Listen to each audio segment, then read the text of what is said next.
Hey everybody, in this video we're going to simplify the expression 4 times, in parentheses, n minus 6 by using the distributive property.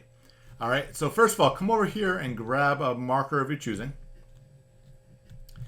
And remember, what this means is we have 4 of what's inside the parentheses, okay?